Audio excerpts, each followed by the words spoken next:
La TVT au cœur de l'information.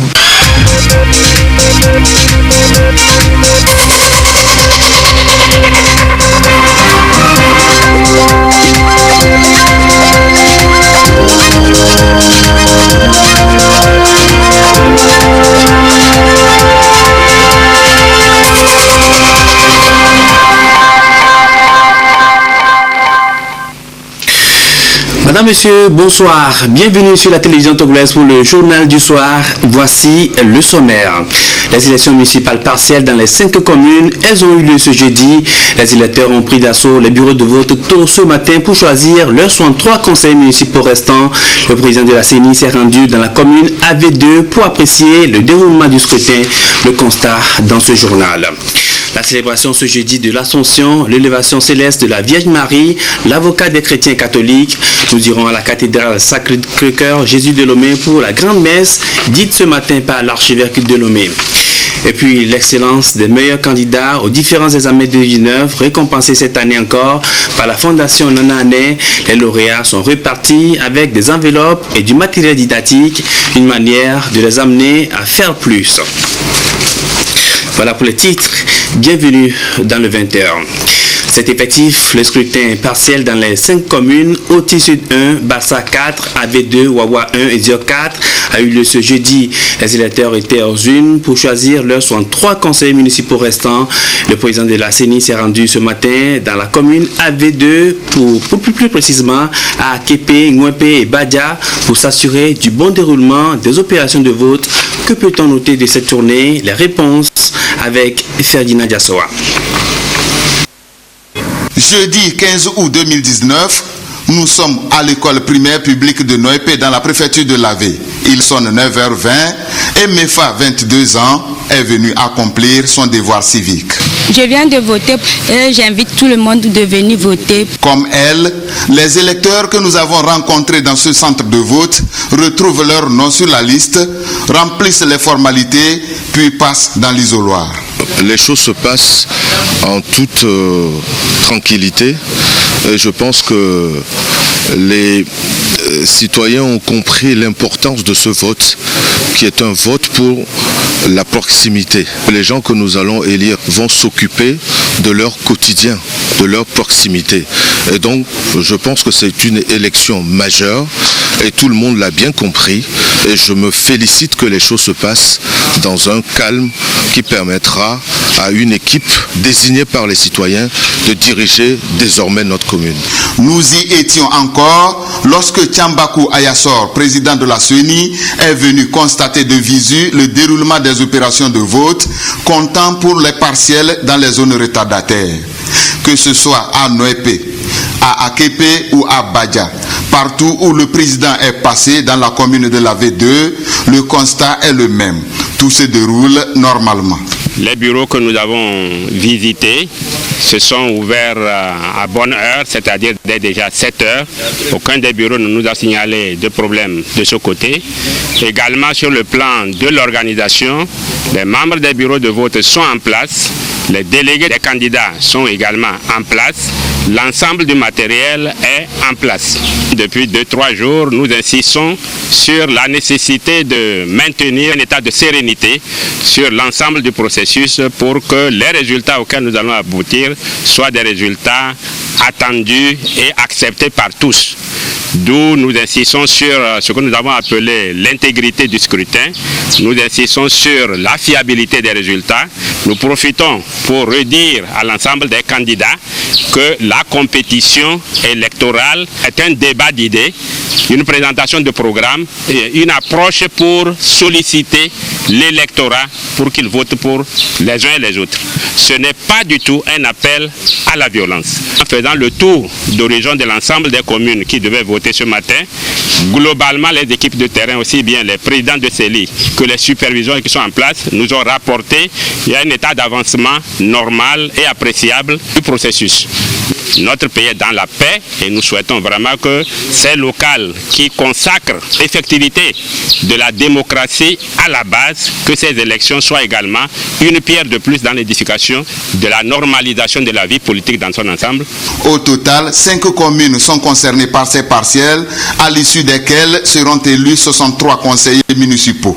Il s'agit d'une part de Bassar 4, de la V2 et de Loti Sud 1 qui n'ont pas eu droit au scrutin le 30 juin dernier pour des raisons d'ordre technique et sécuritaire, et d'autre part de Wawa 1 et de Zio 4 dont les résultats ont été invalidés par la Chambre administrative de la Cour suprême le 17 juillet dernier, conformément aux dispositions de l'article 148 du Code électoral. Les résultats provisoires de ces partiels sont attendus dans les prochains jours. Et après ce journal, vous suivrez comme d'habitude la nuit électorale. Ce sera en direct sur la télévision togolaise avec Gerson Dovo et ses invités. Et justement, nous avons sur ce plateau Gerson Dovo. Gerson, bonsoir. Bonsoir, Prudence. Alors, à quoi va ressembler votre plateau ce soir? Eh bien, Prudence, ce sera un plateau restreint. Rien à voir avec ce qui se passait de l'autre côté à la CENI, avec de nombreux invités, une soirée longue. Aujourd'hui, ce soir, eh bien, ce sera la taille d'ailleurs de ces partiels, 5 communes et donc 6 invités ce soir. La CENI, la FOSÉ, la Cour suprême, la HAC, et un regard d'historien sur le scrutin pour revenir bien évidemment sur le scrutin, le tout en 2 heures d'émission à partir de 21h. Et de quoi allez-vous parler concrètement? Eh bien évidemment du scrutin, de son déroulement, de ce que les Togolais attendent, de ce qu'on attend d'une soirée électorale, c'est-à-dire les résultats, du moins les tendances, des indications, et ce sera avec la CENI, la Cour suprême, un clin d'œil, comme je l'ai dit aussi, à la campagne électorale avec la FOSÉ, la HAC, et bien sûr ce regard dans le rétroviseur de l'histoire des partiels au Togo. Qu'est-ce que cela a pu changer hier et aujourd'hui? Des questions auxquelles nos invités répondront tout à l'heure dans l'émission. Merci Jason, et à tout à l'heure pour la nuit électorale. Le pasteur Boniface Ekpe Agoudavi apporte de l'eau au moulin des conseils municipaux. Son ouvrage intitulé L'éthique professionnelle et gestion des finances locales est déjà disponible. À découvrir dans cette œuvre littéraire l'éthique, la morale, la déontologie et le droit et leur champ d'application pour une bonne gouvernance locale. La dédicace avec Anol Kiliou. Homme de Dieu, pasteur Boniface Ekpe Agoudavi est aussi écrivain, expert en finances locales. À travers son ouvrage Éthique professionnelle et gestion des finances locales, il veut apporter sa contribution au développement et à la bonne gouvernance. Un véritable module de formation et de sensibilisation dédié aux acteurs clés dans un tournant décisif du processus de décentralisation au Togo. Dans ce document, premièrement, vous allez voir la définition de ce qu'on appelle l'éthique, la morale, la déontologie, le droit et quelles relations existent entre ces éléments. Le second élément, il s'agit de champ d'application de tous ces éléments-là. On les applique où? Nous voulons les appliquer au niveau des finances locales, au niveau des collectivités locales. Maintenant, lorsqu'on veut l'appliquer, quels sont les acteurs auxquels il faut appliquer ces éléments-là? Ils sont les administrateurs, les élus, les organisations de la société civile, les corps de contrôle, les organes de contrôle. Dans la pratique, il faut que nous définissions ce qu'on appelle la notion de citoyenneté. C'est également un autre volet et que nous avons défini cette citoyenneté-là. S'imposer dans sa citoyenneté, c'est contribuer à l'effort du développement de la localité. Et l'effort du développement de la localité s'agit des impôts, les taxes. Le citoyen doit amener sa contribution. Nous avons parlé de la corruption et comment cela se manifeste. Une nouvelle page de la décentralisation s'offre à Boniface Ekpe Agoudavi de l'écrire avec les autres passionnés des lettres. Il met sa plume et ses expériences à contribution sur les éléments indispensables de la bonne gouvernance. L'auteur Ekpe Agoudavi est aussi consultant en contrôle et évaluation des performances de gestion et fonctionnaire à la Direction nationale du contrôle financier. Comment élaborer un plan d'affaires et mieux gérer son entreprise? Les jeunes promoteurs d'entreprises agricoles de Bassar savent comment procéder. Ils seront financés par le projet national de promotion de l'entrepreneuriat rural PNPER. C'est le secrétariat d'État chargé de l'inclusion financière et du secteur informel qui leur offre cette opportunité. Nestor Mouzou pour les précisions. Des 20 préfectures retenues pour la mise en œuvre du PNPER, Projet national de promotion de l'entrepreneuriat rural, 4 préfectures sont issues de la région de la Kara, dont Bassar. Les potentiels bénéficiaires du PNPER de cette préfecture sont ici à l'école des techniques de création d'entreprises et d'élaboration des plans d'affaires. Dans le dispositif du secrétariat d'État chargé de l'inclusion financière et du secteur informel, bras de mise en œuvre du PNPER, c'est la DOSI, délégation à l'organisation du secteur informel, qui gère ce volet. C'est à peu près 40 promoteurs qui seront formés sur l'entrepreneuriat et sur les techniques d'élaboration de plans d'affaires. L'idée et l'objectif de la DOSI, c'est qu'à la sortie de cette formation, que les promoteurs soient en mesure de présenter aux microfinances partenaires du projet des plans d'affaires qui sont bancables et qui seront à même d'être financés par le projet. Et notre dernier objectif également, en organisant cette formation, c'est de mettre en réseau les promoteurs qui sont présents pour 2 autres objectifs, qui sont l'écoulement de leurs produits et aussi la recherche de financement par le parrainage ou encore les co-directions de projets. Le préfet de Bassar, le colonel Jean-Faré Bonfo, a témoigné la reconnaissance des bénéficiaires au chef de l'État et au gouvernement pour avoir initié le PNPER au profit des entrepreneurs agricoles dans le but de les aider à sortir de la pauvreté. Bassar marque le lancement d'une série de formations devant couvrir les 3 autres préfectures bénéficiaires de la région de la Kara, à savoir Dangpen, Doufegou et Kéran. Et savez-vous comment anticiper les crises au niveau des entreprises? Eh bien, des jeunes entrepreneurs maîtrisent déjà la démarche, les techniques pour contourner cette situation. L'NPGF leur a donné des outils nécessaires hier à son rendez-vous du mercredi de l'entrepreneur. Les détails avec Christelle Dali et Sandra Ziagbe. De débouchés, déficit de management font partie des problèmes que rencontrent les jeunes entrepreneurs. Comment anticiper les difficultés de son entreprise? Démarches et outils, c'est le terme retenu pour permettre à ces promoteurs de pouvoir déceler l'état fébrile de l'entreprise et de riposter par des actions appropriées. Pour cette formation, nous avons relevé des actions qu'il faut mettre en place pour que l'exploitation de l'entreprise ne soit pas compromise. Ces actions sont généralement la recherche de financement auprès des banques. Il y a aussi des actions à l'endroit de la clientèle.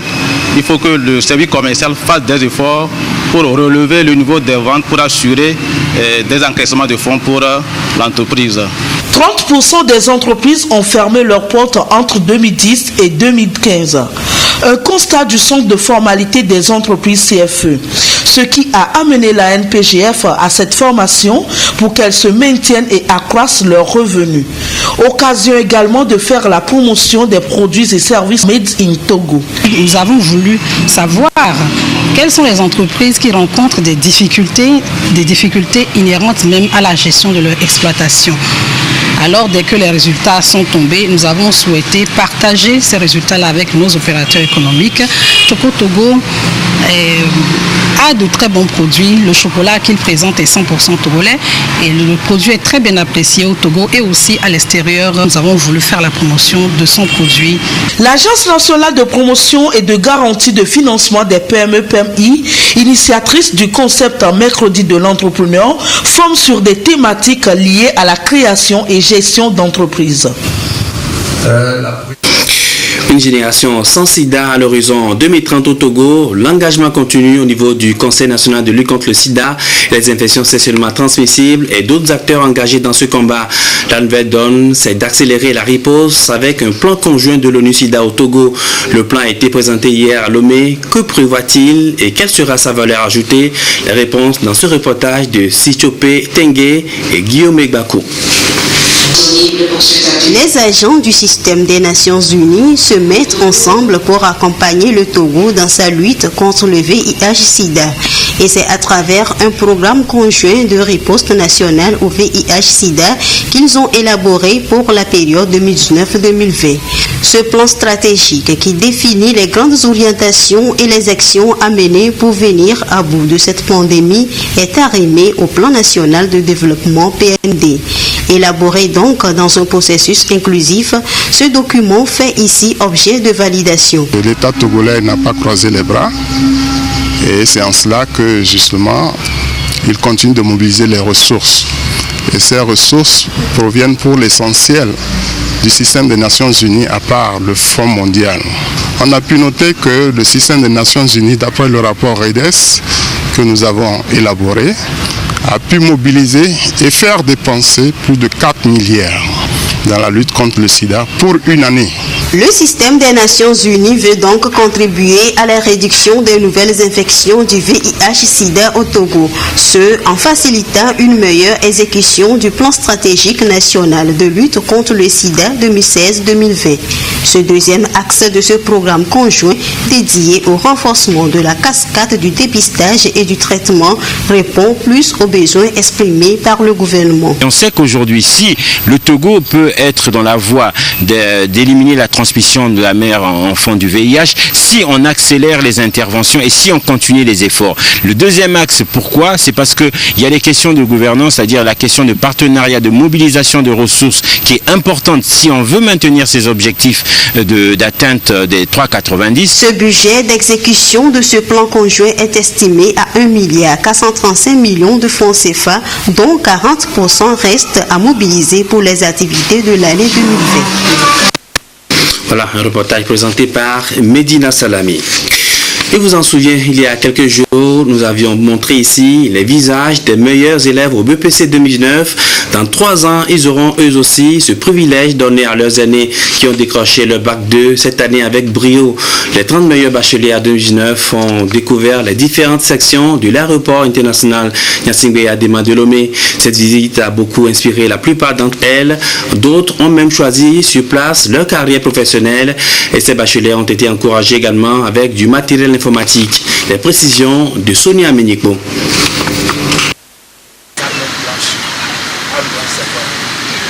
Aéroport international Gnassingbé et Adema de Lomé. Dernière étape de la visite dans les sociétés et institutions des 30 meilleurs bacheliers du Togo.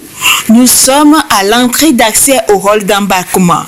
Ici, comme l'on peut le constater, la sécurité est de mise à tous les niveaux. De l'immigration aux boutiques hors tasse en passant par les salons VIP, les postes éloignés pour les vols éloignés, les transits, l'arrivée jusqu'au retrait des bagages, les 30 visiteuses ont découvert avec grand intérêt un monde complètement nouveau. Je suis très émue parce que c'est ma première fois de voir des choses qui sont très, je ne sais même pas comment exprimer ma joie. Ça m'a beaucoup renforcé, ça m'a fortifié de pouvoir foncer, de pouvoir continuer les études pour pouvoir avoir des diplômes, pour être architecte ou soit ingénieur. C'est ma première fois de visiter un aéroport et je peux dire que ça m'a impressionné. Moi, je veux plutôt être dirigeant dans le secteur de l'industrie, l'installation des industries, maintenance des industries. Pour d'autres encore, leur choix de carrière est désormais fixé. Je suis tellement contente de faire cette visite avec les amis.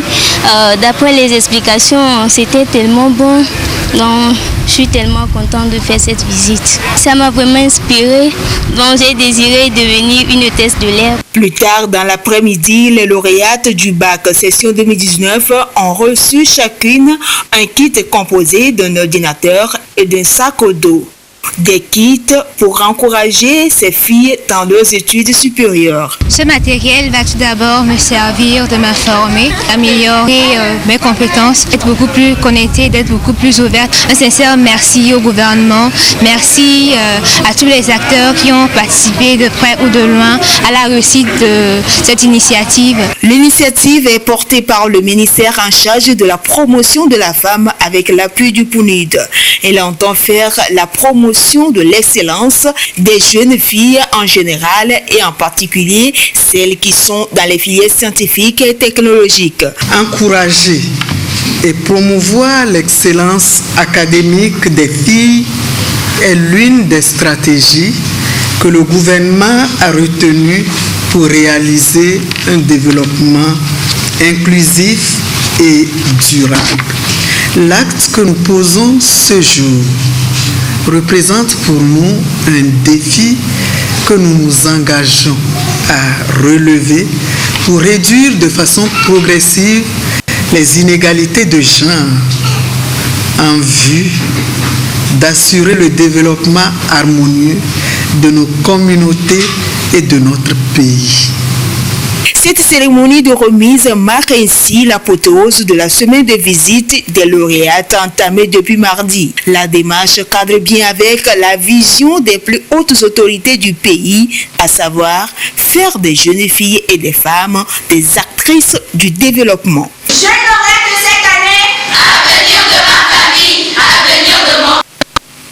C'est un geste symbolique pour encourager la culture de l'excellence en milieu scolaire. La Fondation Nana Année 15 a récompensé une fois encore cette année les meilleurs élèves aux différents examens nationaux à Nero hier. Tous sont repartis avec des kits scolaires et bien d'autres matériels en guise d'encouragement. Le point avec Ekwesala. Des ordinateurs, des téléphones portables, kits scolaires et enveloppes financières, de quoi encourager ces élèves les meilleurs aux différents examens nationaux. Ils sont 5 lauréats à être récompensés ici par la Fondation Nana Année pour leur excellence au BEPC, Bac 1 et Bac 2. J'ai fait la terminale 2 au lycée scientifique Robert Matelot de Sotobois. J'ai obtenu au baccalauréat deuxième partie une moyenne de 18,94. Je suis très content et très reconnaissant pour ce prix. C'est un prix de motivation et en même temps un prix de défi. Et à rester toujours excellent dans tout ce que j'aurai à faire.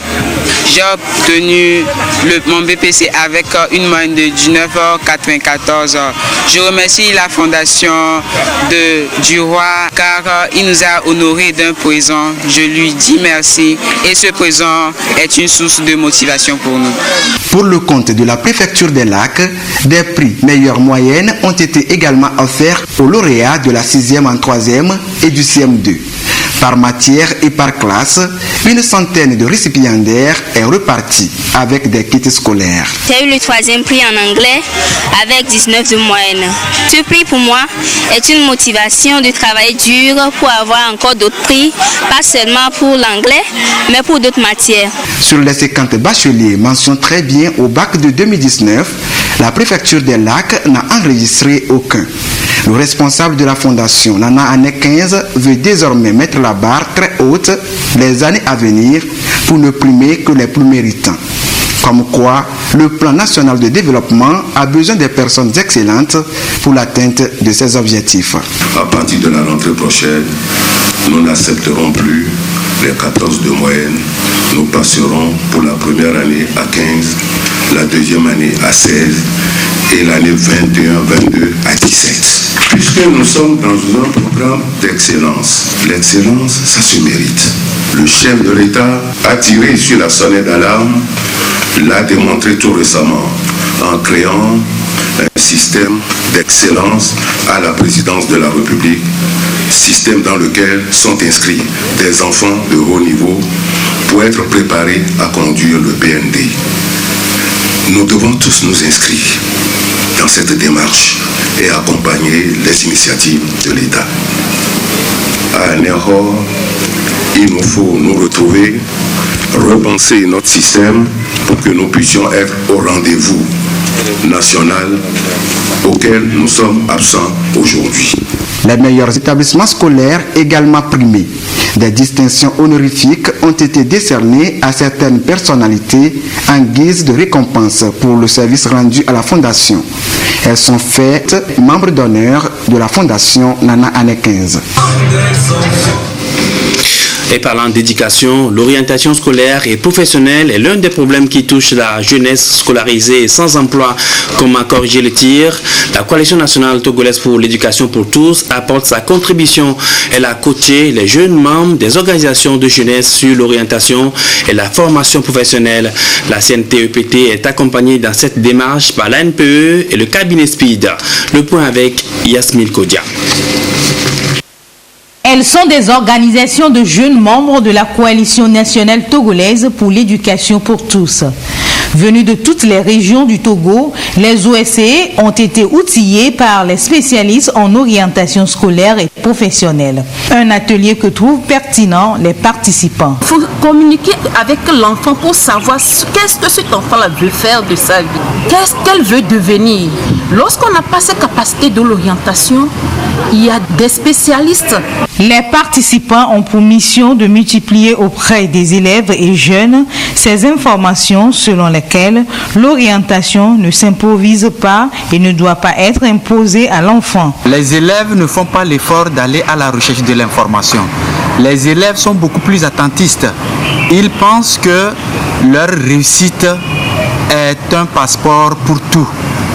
Ils doivent se rendre compte que chaque réussite est un point de départ et pour bien réussir, il faut avoir suffisamment les informations indispensables pour parcourir le chemin qui leur reste. Les parents, parfois, manquent de contact avec leurs enfants. Ils manquent aussi de présenter ce qu'ils sont, ce qu'ils font comme travail à leurs enfants. Ils ne doivent pas choisir à la place de l'enfant. Ils doivent aider plutôt l'enfant à faire son choix. Quant aux enseignants, nous recommandons l'objectivité dans leur évaluation. Cet atelier, selon la Coalition pour l'éducation pour tous, est une contribution à combler le déficit d'information sur les questions d'orientation scolaire et de l'employabilité. Je vous l'annonçais en titre, elle est l'intercessrice auprès de Jésus pour les chrétiens catholiques. La Vierge Marie célébrait ce jeudi du 15 août, ou plus exactement son élévation à la gloire céleste.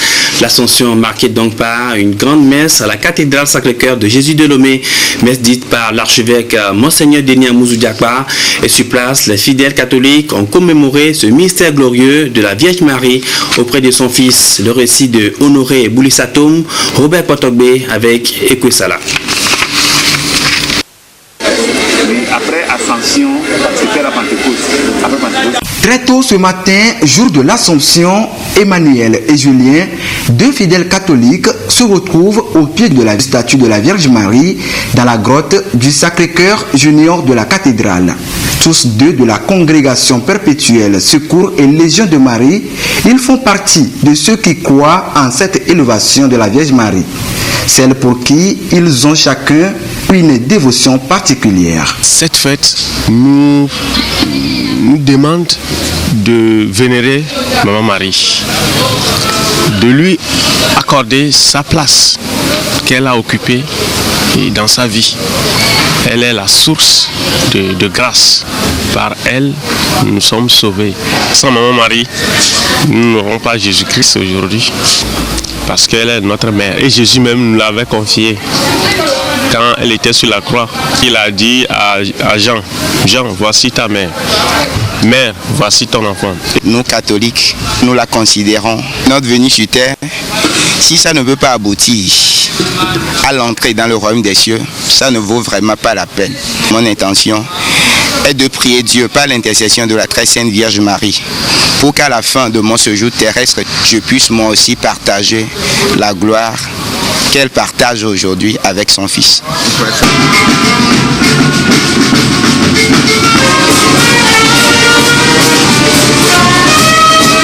À l'intérieur de l'église, des fidèles rassemblés pour célébrer l'Assomption. Ici, on magnifie celle-là qui a engendré Jésus-Christ, le sauveur de l'univers, selon les chrétiens. Dans une génuflexion, ils ont imploré son intercession pour diverses intentions. Comme devoir de mémoire, Monseigneur Denis Amouzou Diakba, l'archevêque de Lomé, a retracé le parcours mystérieux de la Vierge Marie. Et contrairement à Jésus-Christ qui est monté au ciel, sa mère a été élevée. La Vierge Marie, au terme de sa vie, ayant connu la mort, a été prise par les anges de la gloire de Dieu. Il n'y a pas de tombeau de la Vierge Marie, ça n'existe pas. On ne parle même pas de sa résurrection. Sa mission accomplie, elle a été prise. C'est ça qui devient le terme Assumpta. Ce n'est pas ascension comme Jésus, non, non. Jésus, Dieu, est monté au ciel.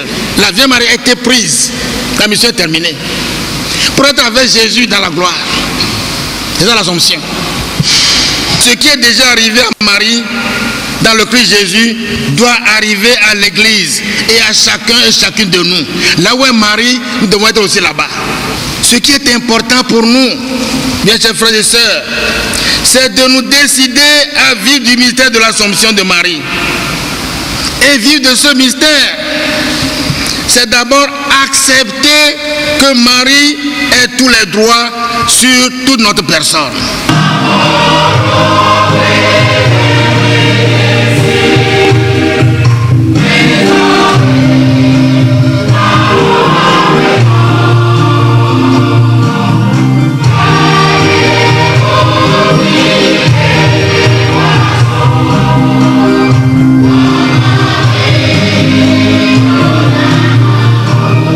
La fête de l'Assomption, née à Jérusalem, est proclamée comme dogme officiel en 1950 de l'Église catholique, se célèbre tous les 15 août de l'année.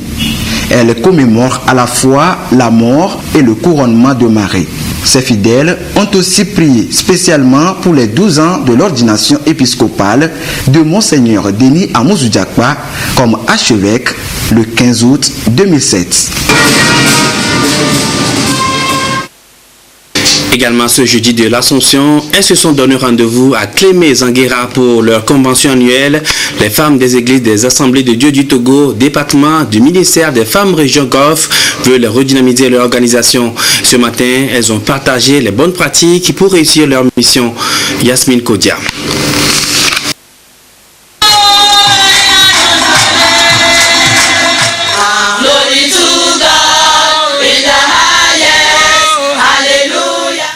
Les femmes des églises des Assemblées de Dieu au Togo se ressourcent dans la prière, la méditation pour un nouveau départ en Christ. Cet engagement s'exprime ici à Clémé-Zanguera par des louanges et adorations. La convention que nous organisons chaque année, c'est pour être mieux outillés, bien équipés, pour pouvoir mettre en valeur les talents que le Seigneur nous a accordés et mieux servir le Seigneur dans nos églises, dans la communauté. Lève-toi et possède ton héritage, c'est le thème de l'édition 2019. Une exhortation faite aux femmes présentes à la convention régionale à plus d'ardeur dans leur mission. Cette rencontre de prédication et de bénédiction a permis aux femmes de mieux comprendre leur position dans l'Église. L'occasion pour le président national des Églises des Assemblées de Dieu de les féliciter et les encourager à plus de détermination dans leur vocation de femme. La Bible a dit, si tu es sauvé, il faut travailler. Travailler pour ton salut. Nous avons divisé notre programme ecclésiastique en 12 régions. Voici l'une des régions, Golfe Ouest, et c'est les femmes là qui tiennent leur convention, des conventions d'édification, d'encouragement, pour redynamiser chaque femme. Il est très important, des fois qu'elles se réunissent, revoir leurs responsabilités. Il est recommandé aux femmes vaillantes et vertueuses de toujours lutter pour leur salut et d'être à la conquête des âmes perdues. La soumission et l'humilité, a souligné les prédicateurs, doivent être leur credo. La suite de cette édition, votre chaîne, la TVT, continue de rendre hommage à Jimmy Hope, qui a tiré sa révérence le 5 août dernier. Il faisait du jazz, du rock et du blues. Il était peintre, sculpteur et dessinateur et avait à son actif plus d'une dizaine d'albums et plus de 200 tableaux. Et ce soir, les artistes togolais et africains rendent hommage à cet artiste complet. Le récit de Ferdinand Diassoa.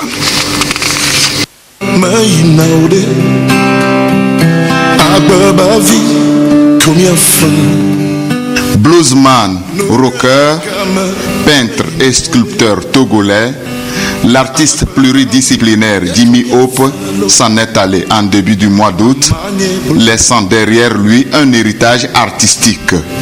Un héritage sans égal que saluent ici les artistes togolais de la diaspora. Bonjour, c'est Diblo Dibala.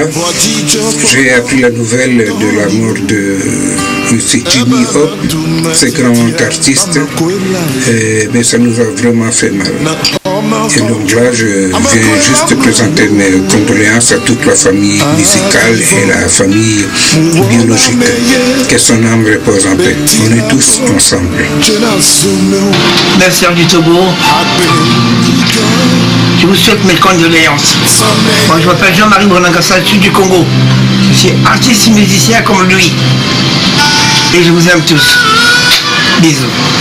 C'est par la triste nouvelle que j'ai appris le décès de notre frère Jimmy Hope. Vraiment, je suis désolée. C'était un Baobab du Togo. C'était notre Johnny Hallyday. Je présente mes sincères condoléances à toute la famille, à UNAM et à tous les Togolais.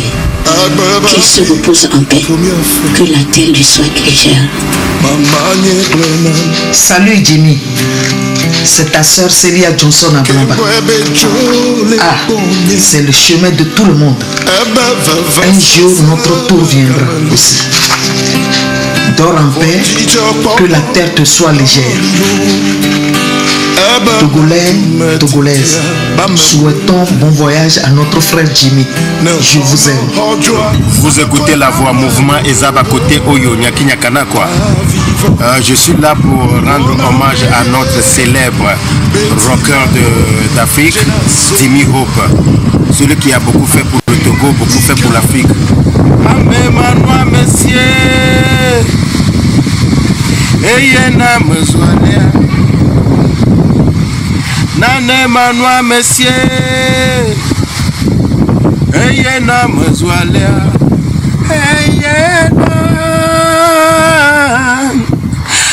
Eyena lo.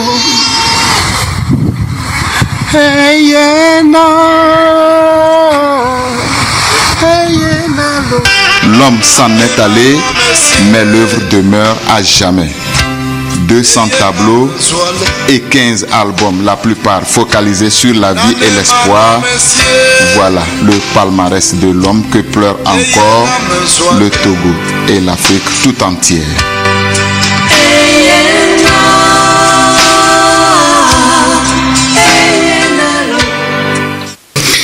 Voilà, c'était donc les hommages des artistes togolais et africains à Jimmy Hope. Et nous sommes jeudi, place maintenant à la page des sports avec Jean-Kofi Dedi. Jean, bonsoir. Bonsoir, Fidanza. Le premier sujet nous amène directement à Kara où a lieu une formation pour les entraîneurs de basketball. Effectivement, Prudence, après Lomé, la Fédération nationale de basketball du Togo, en collaboration avec la FIBA, a déposé ses valises à Kara pour les entraîneurs de basketball de la zone septentrionale. C'est donc pour donner à ces derniers le bagage nécessaire et faire de les références à la matière. Nelson Mouzou pour les précisions. La Fédération internationale de basketball veut réduire l'écart de popularité entre ce sport de main et le football. La FIBA, pour cela, a entrepris des actions pour le renforcement des fédérations nationales. Elle a adopté de nouvelles règles de jeu et lancé le chantier de la formation des entraîneurs. C'est ce dernier volet qui fait l'objet de cette rencontre de Kara, rencontre qui regroupe les entraîneurs de basketball de la partie septentrionale du pays. Nous avons eu déjà une formation des arbitres, qui aussi est très important au niveau de la pratique du basket. Aujourd'hui, c'est le tour d'un double stage, en ce sens qu'il y en a eu un à Lomé, qui a pris fin samedi dernier, toujours en regroupant les entraîneurs de l'intérieur du pays. C'est un sport qui se pratique partout et nous avons besoin de le développer. Et nous avons vu l'engagement au niveau donc des inscriptions des entraîneurs et la sélection a été assez serrée et on a donc une quinzaine d'entraîneurs qui vont être renforcés en capacité. Et donc ces entraîneurs pourront exercer au Togo et partout ailleurs dans le monde en ayant donc leur nom inscrit sur la plateforme mondiale des entraîneurs modernes de basket. La FIBA a mis à la disposition de la Fédération togolaise de basketball un instructeur de haut niveau. Le même stage qui se fait ici au Togo va se faire partout dans le monde. C'est le même contenu du programme.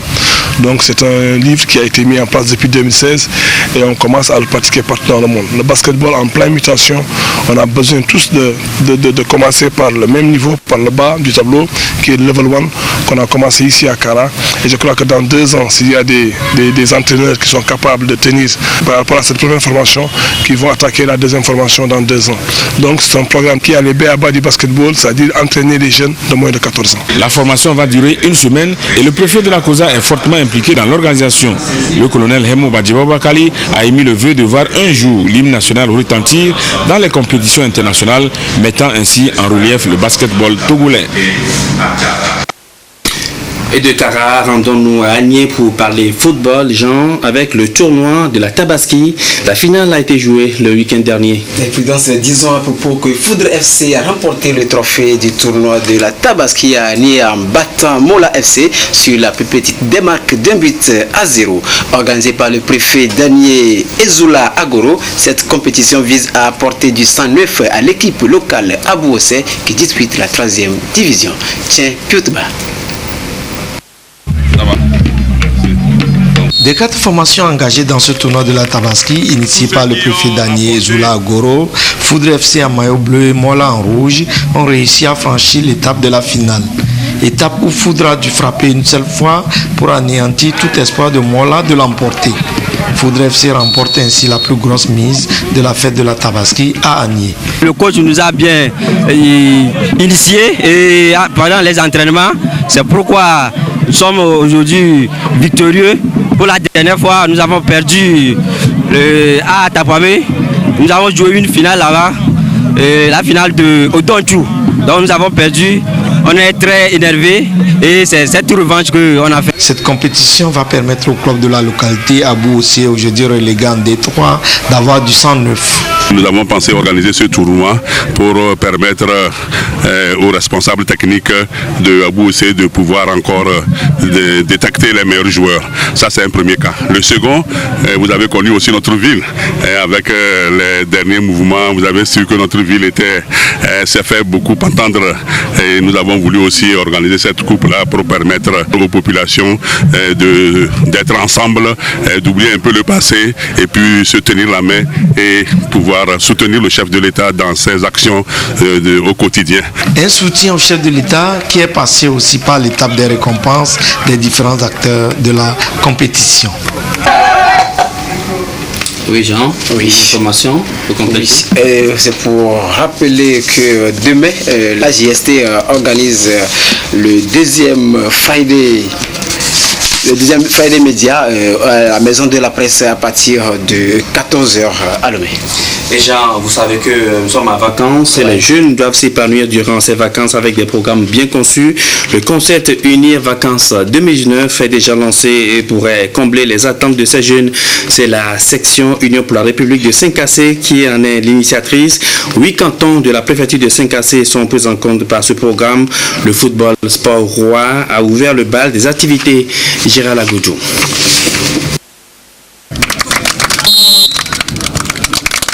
Le coup d'envoi est ainsi donné aux activités du programme Unir Vacances 2019. Durant plus d'une semaine, le parti Union pour la République entend occuper la jeunesse de Saint-Cassé autour du ballon rond. Le football rassemble beaucoup de monde. Et ceci, ce n'est pas seulement à Timbou ici, mais également dans les autres cantons. Actuellement, il y a un autre match qui se joue à Saint-Cassé, un autre à Biancouri et le dernier match c'est à Goulungoussi. Et donc tout ceci c'est dans le cadre de mobiliser la jeunesse. À la fin, il faudrait que cette jeunesse soit toujours mobilisée derrière nous, derrière Unir et derrière notre président fort, Nyasingbe. Le programme Unir Vacances 2019 ne prend pas seulement en compte la jeunesse. Il est conçu au profit de toute la population de Saint-Cassé. Unir Vacances utiles, ce n'est pas seulement le football. Il y a d'autres activités qui sont en vue, qui sont programmées. Donc notamment le cyclisme féminin. Il y a également le festival de danse traditionnelle, le sketch et le concert des jeunes. Et à part cela, il y aura une caravane suivie d'une sensibilisation. Et tout ceci ne concerne pas seulement les jeunes, mais ça couvre toutes les couches sociales. Parce que je parle de danse traditionnelle, je parle du cyclisme féminin, ça c'est les femmes. Donc au niveau des danses traditionnelles, ça englobe tout le monde. Dans la même direction que le PND voulu par le chef de l'État. Sur le terrain, le parti Union pour la République attend de la jeunesse des prestations de qualité empreintes du fair play, de solidarité et du vivre ensemble. Peu importe le score final, c'est la paix qui gagne pour le développement du Togo. On va jouer amicalement, éviter la violence dans le jeu. Donc comme c'est l'amitié, donc si il y a erreur, on va essayer de pardonner, ça va aller. Unir, c'est tout le monde. Nous aussi, on est derrière lui.